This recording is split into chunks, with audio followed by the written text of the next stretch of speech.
We are now live.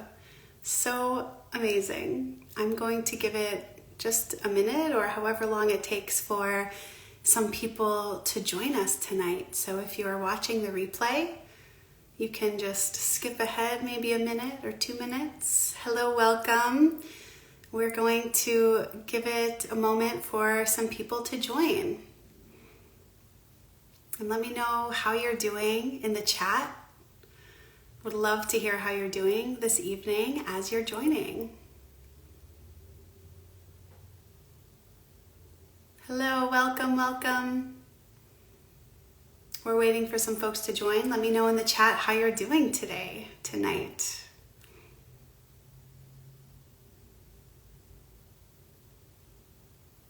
All right, wonderful. So I'm going to go ahead and get started. As people are joining, hello, hi Miriam, hi Shani, welcome. Hi Shula, let me know how you all are doing in the chat. Would love to hear.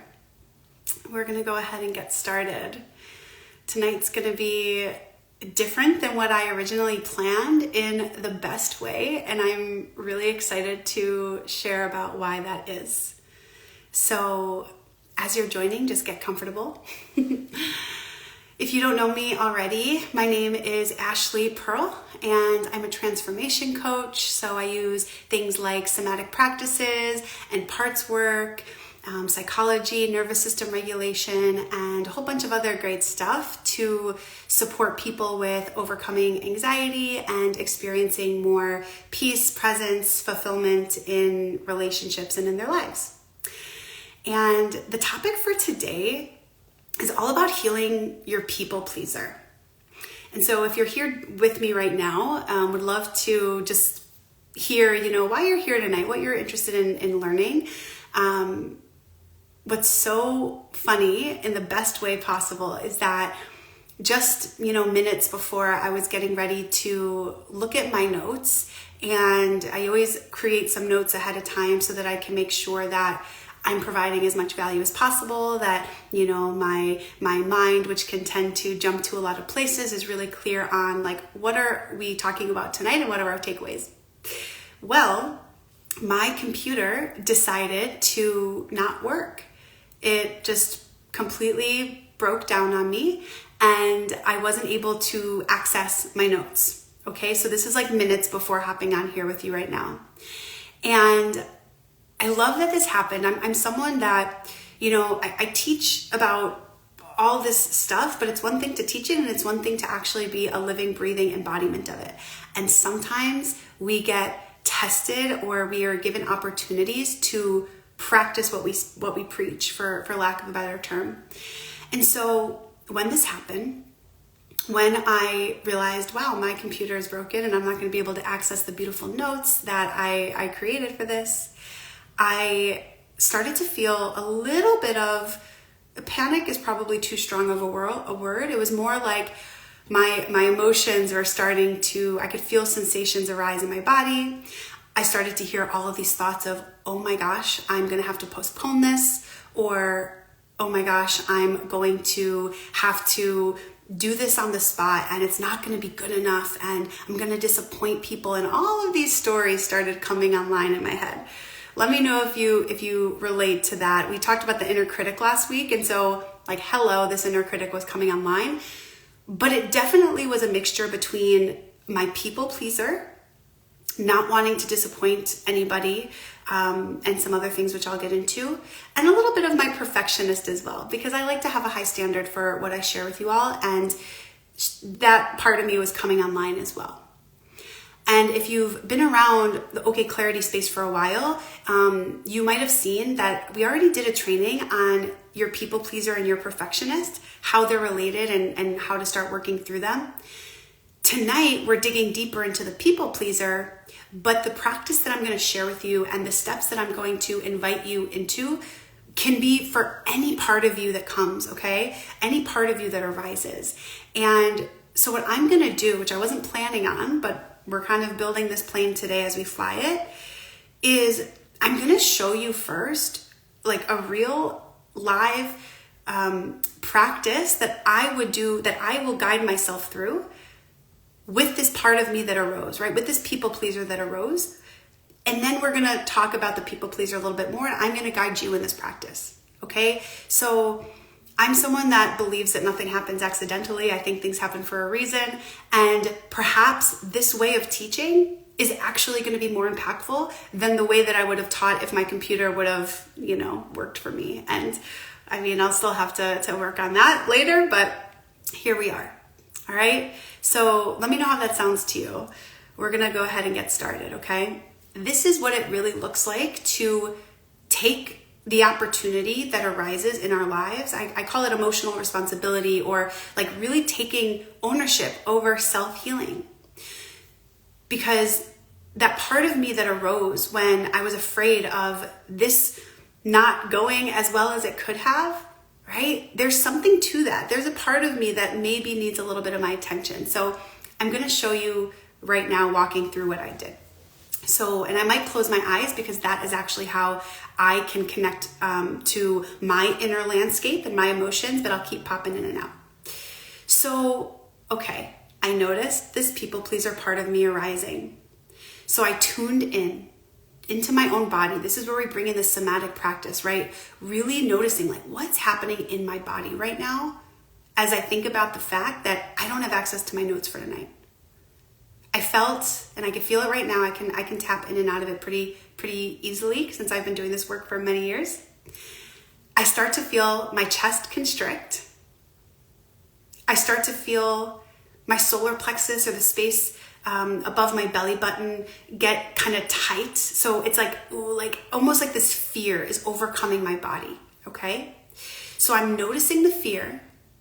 I notice the fear, and I stay connected to my groundedness. I know that in this moment I am safe, which is a really big part of doing this work as well. And I start to get questioned. This is where the self-coaching, self-guided questioning comes. And in a little bit, I'm going to guide you through this. But ultimately, I want to teach you how to guide yourself. I don't want my clients to work with me forever. I want to teach them the tools to do this on their own so that for the rest of their lives, if and when something comes up, they can work through it, right? Parts of us don't just heal forever and go away. Sometimes they do, but sometimes they come back around, and it's because there's something deeper that we haven't quite gotten to. So, with that being said, if I tune into that part of me that is afraid of this not going as well as it could have because I lost my notes, I tune into like, where is this part of me coming from? How old is this part of me? And I can tune in immediately. What came online earlier and what's coming back around right now is this part of me that is so afraid of disappointing. This part of me that is really, really young. So often when these parts come back around, it's like they have the consciousness of when these first maybe either traumatic experiences or vulnerabilities first took place. And if you're just joining us, I'm doing a live practice right now of exploring my own people pleaser that came up today. So I tune into the part of me earlier that and doing it right now, tuning into the part of me that is afraid to disappoint and really is concerned with being liked. And I'm okay to say that right here, right now, because I've done a lot of work on vulnerability, and it's vulnerable to share this with you all right here, right now. But I believe this is like the best way to teach and learn, by seeing like, hey, we still go through this stuff and the guidance is still the same. And so I tune into that part of me that is really concerned with being well liked. And the memories of me being younger, switching schools at a young age, wanting to really fit in, being afraid of like not doing what other people maybe expected me to do, that's really present. And so if I was really doing this practice for, a longer period of time, I'd explore that. I'd allow the emotions to come up, and I did. I allowed that constricting feeling to be there, and I felt it fully, because there's always wisdom underneath the sensations, the emotions that come up when we're experiencing these things in life, and that is actually the pathway to the healing. We'll get into it. But what did I do from there? Like, how did I actually show up for this call and not write Faye and say, hey, we got to postpone this because it's not going to be perfect? Well, I tuned into what this part of me was really needing. This part of me, it was so afraid that if it didn't have the perfect presentation here or training, that it would ultimately not be well liked or something like this. That's not evolved Ashley, current day me thinking. That's actually the consciousness of a really young, vulnerable part of me who needed to be well liked in order to like survive middle school, okay? And now that I know that, I can actually check in and notice, okay, this isn't an evolved part of me. This isn't my soul's like truth. This is a conditioned part of me that learned a survival strategy back in the day, and it's actually not going to serve me now. In fact, if I check in with my values, the part of me that loves authenticity, the part of me that loves being able to teach and be an embodiment of my work through true, honest, like humbling at times embodiment of this work, showing up here today, not feeling really well put together or perfect, really feeling like I scrambled and trusting that that's the perfect thing, that was the divine plan for this. Those are my values. So when I consider that in relation to this part, it soothes that part of me that's like, oh, really tense and thinking that this isn't going to go well. And it actually builds like self-trust. And so I basically just guided you through a bunch of steps. There's some more to it, which we'll explore in a little bit here.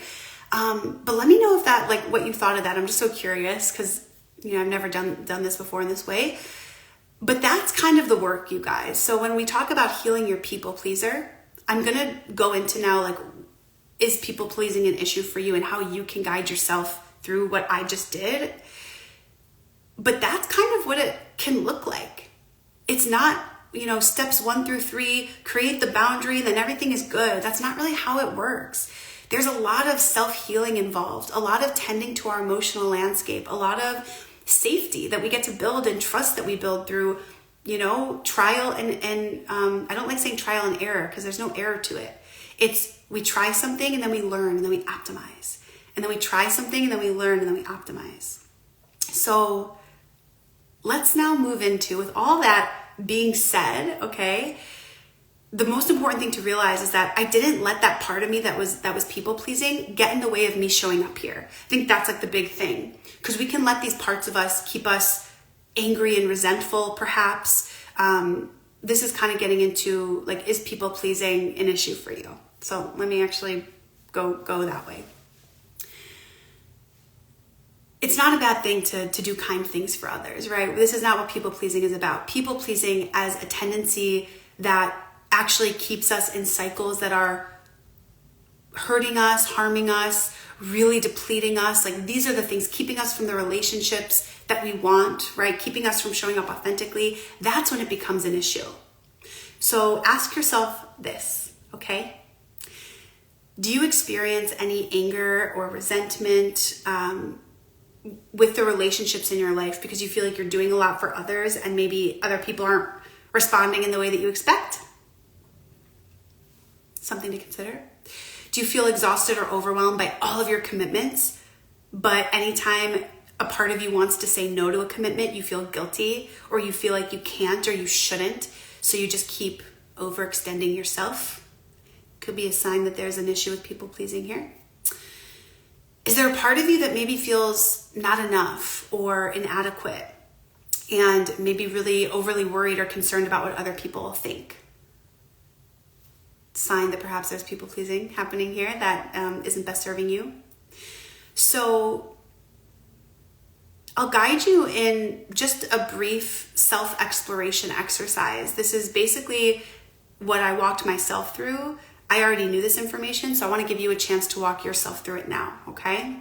So you can do it with your eyes open. You can close your eyes if that feels better for you, or just let your eyes kind of fall into a soft gaze. And given everything that I just asked, I invite you to bring into your awareness your people pleaser part. Maybe there's several. But is there one behavior that is coming up right now when you think of the one that's maybe causing the most difficulty in your life? Maybe it's the part of you that feels like you're overextended, feels like you're just saying yes to everything and everyone and just really not prioritizing yourself whatsoever. And so just let it be here in your awareness, or maybe you want to journal about it. That is totally okay too. And just start to think, like, when did this part of me first start doing its thing? How old was I when I first started doing this? Maybe there's even a memory that arises, and if not, that's okay too. And you can ask this part of you, what are you afraid of? Like, what are you thinking is going to happen if you don't do this thing, if you don't do this behavior, if you don't say yes to everybody, if you do say no to somebody, if you, don't overextend yourself, like whatever the behavior is, role is this playing in your life? And really get curious around this part of you with compassion, of course.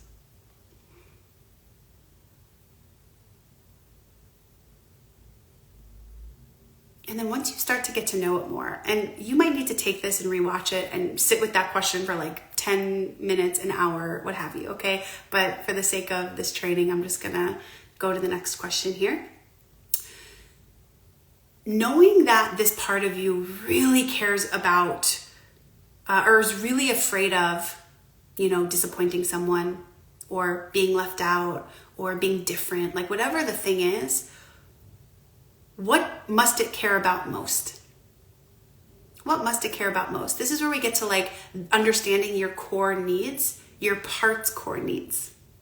So maybe this part of you really cares about being accepted, feeling safe, feeling loved. All humans have core needs, and we go in roundabout ways to get those needs met, and that's kind of part of the healing. Maybe they just want to feel accepted, loved, validated. So you get to explore that within yourself, okay? Pause for loud page turning. And I'd love to hear, what you find. If you want to share it, if you feel comfortable sharing that in the comments. I'm curious what's coming up for you guys, because there's one thing to have awareness of, I have people pleaser tendencies, but actually understanding your people pleaser and the motivations, that's the gold, because that's what you get to work with in order to heal. When we say heal, we mean really work through the parts of you and how they're showing up in your life, and shifting the way that they're showing up for you so that they better serve you, so that they don't stop you from the relationships that you want and the things that you want to be doing, how you want to be feeling in the world, okay? And so you might already start having some of these like ideas of why your people pleaser developed, or maybe there's a few reasons or a few examples, but here are the ones that I see most, okay? I see this every single client that I work with. At least one version of a people pleaser comes up, if not several, okay? The first, people pleasing tendencies come up as a way to avoid potential, keyword potential, pain or discomfort. So embarrassment is a huge one. If people had a very embarrassing situation happen when they were young, one I hear a lot is, I raised my hand in class when I was young and I said the wrong thing and everybody laughed at me, and then it felt like I lost all my friends. And it's valid, like that could have really happened. So this part of you or this person might be so afraid of speaking up again, or, that's just one example. Perhaps you're so sensitive to rejection, and you had this sensitivity, like maybe you were such a big feeler growing up. You had all these emotions, and no one ever taught you how to be with the discomfort of maybe being rejected or not being, accepted or well-liked. And for a young person that feels really deeply to explore that on their own, that could be really difficult. So then what happens? Our bodies are really wise, and they create these protective mechanisms to prevent any possible opportunity for you to experience that pain or discomfort.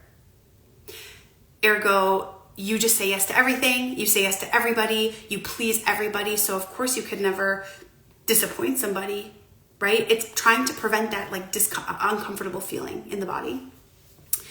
And what's interesting about parts, you'll hear me use this language a lot because I always pull from parts work. It's one of the most valuable pieces of work that I have experienced and that I use in my practice. These parts of you aren't operating under the consciousness of current day you. They truly still think from the perspective of a 4-year-old, a 5-year-old, a 10-year-old, a 1-year-old, wherever that core wound happened in your life or several, it's like it gets frozen in time and it thinks that it's going to experience that pain again and not know what to do with it. So that's one big reason why people pleasing happens. Another key reason why we develop the people pleasing behavior, the way it manifests in our lives might be different for everybody, is because we essentially learned to receive love through this way of being, okay? Perhaps we had caretakers that weren't given unconditional love all the time. They weren't there just like with loving open arms, and you had to almost find ways, and this is happening subconsciously. This isn't something that your young self was aware of, but you learn to just be agreeable. You learn to just be a yes person. Perhaps you overcompensated for a lack of self-confidence or self-worth because you weren't supported in developing a healthy sense of self, a healthy self-confidence, a healthy sense of inner trust. And this is a big one that I see. And so those are the first two. And then the third one that I see happen often is that the people pleaser can actually be a trauma response. It can actually be a very wise protective mechanism that your body created when you were young to ensure your safety as much as possible. And because even if we're not talking about a trauma response here, you guys, sometimes working with a professional can support you in really understanding your parts, understanding your people pleaser tendencies, so that when you try to heal them, you're doing it in a way that's safe, that's sustainable for you, that actually supports you and doesn't like push you to what can happen the opposite end of the spectrum where you overcompensate in other ways. But we're not going to get into that today. So if this is a trauma response, you know, it's possible that, here's one example, perhaps you grew up in a home that was so chaotic and you never knew what kind of mood mom or dad was going to be in when they got home. And so learning to just appease, learning to just be agreeable so that you could keep the peace or stay physically safe. Like, thank goodness we had these protective mechanisms when we were young. The issue becomes if you're in your present day as an adult and you're still appeasing, you're still just saying yes to everything, even though in your body it doesn't feel good. It doesn't feel authentic. You don't feel like you're being true to you, but the cycle continues. And so this can be a fawning response. Like there's different ways that this can show up, but I hope by now you're seeing that we have good reasons for doing what we do. Even if it's not cognitively known to us, subconsciously there's a motivation here that if we get to understand and learn about, we can learn how to meet those needs for safety, for validation, for love, for acceptance, whatever it is, in a healthy way. And then we don't have to meet them in these roundabout ways that don't actually serve us. Okay, you still with me? So that brings me to the final piece of this, which is how do we actually shift? Okay, we can have awareness that we people please in some way. We can even now, because I've shown you how to self-guide, you can use that practice whenever. We might even have an understanding of when this part of us came to be, what it actually was protecting us from.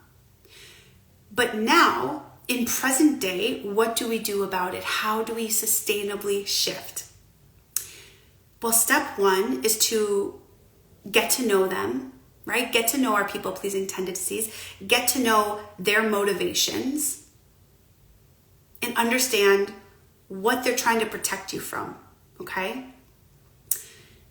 Next, this one is so valuable, and it's something that I see so many people just not having in their life. So if this is something that you don't yet know about yourself, invitation to start here. Understand your core self, your true self, your soul's values. What do you value? You can literally Google values and just start seeing like what your body responds to, or I have a nice little like worksheet. If you want that, I can send it to you, just DM me. But understanding, like, do you value authenticity and honesty? Do you value hard work? Do you value, being family oriented? Like, what do you truly care about? Because when you know this, then not only do you start to feel your body's reaction or symptoms of, boundaries being crossed when your values aren't being met, but you can use this as a self-guiding, self-coaching practice. Just like I did earlier with the very vulnerable example I shared with you all about what happened to me today, right? There was a part of me, that people pleaser, came online and said, oh my gosh, this training is not going to be great. Faye's going to, remove me from the platform because my computer broke and I didn't have access to my notes for this and it sucked. But then there's a part of me that actually really values authenticity, authentic embodiment, being a living, breathing embodiment of my work, showing up imperfect. So I got to choose, instead of my people pleaser tendencies, I got to choose my true self expression. Okay? So knowing your values then leads us to our third step, which is being clear or creating your boundaries that protect your values. And we hear this all the time, create boundaries and establish boundaries. Cool. Having established boundaries is one thing, but you have to complete the list here. Okay, the number 4 step is actually taking emotional responsibility, or taking the steps to self-heal, to self-guide, just like we did today together, and figure out, okay, when you start to notice your people-pleaser tendencies come online, you can start to observe it and create spaciousness between you and it, and ask it, like, what are you trying to protect me from here? And how can I maybe calm the part of me that's so trying to protect me so that I can actually fulfill what my true, authentic soul self wants to be doing? This is the self-coaching that gets to happen, and it's so beautiful and so powerful because you get to choose your soul self over your fear self. Pause for loud page turning. You get to choose your soul self over your fear self, okay? And within this comes the self-healing practices, the somatic practices. Can you navigate your emotions that are associated with these parts of you, okay? Often it's pretty vulnerable, and you have to learn how to build safety in your body to be with the sensations, but not let them overtake you. Okay, so earlier I said that there was a little bit of panic that came online. 5 years ago, that panic would have overtaken me, and I would have been in like not a hyperventilation, but maybe close to it, okay? Before I learned how to calm my nervous system in any scenario, okay? And we get to learn how to rewire the parts of us for thriving as opposed to for survival, so that we can actually have choice in the matter and not be stuck in the cycles of repeated people-pleasing tendencies that really just pull us away from authentic embodiment and feeling really good and grounded in who we are and how we want to show up. So I hope that was supportive to you. Please let me know if you have thoughts, questions, feedback, if you want to learn more. I know that last training I did last week on healing the inner critic, there's a lot of questions around how to establish safety in the body, and I would love to, do a training on that. Even though I've kind of put that into all the other trainings I've done, it would be great to focus solely on that. If there's anything else you want to learn, or if you want support being guided through this work, feel free to reach out to me through here, Instagram, Ashley Dawn Perl. It'll be tagged on the platform or on their IG page, or reach out to me on OKclarity's platform, reach out to any of the other amazing practitioners to work with them. We're here to support you. Okay, we know how important it is for you all to be supported, and I would be so honored to at least have a conversation and see if we'd be a good fit to work with one another. All right, so I wish you the best of luck with healing and exploring your people pleaser, and I hope to see you on the next training. Bye-bye.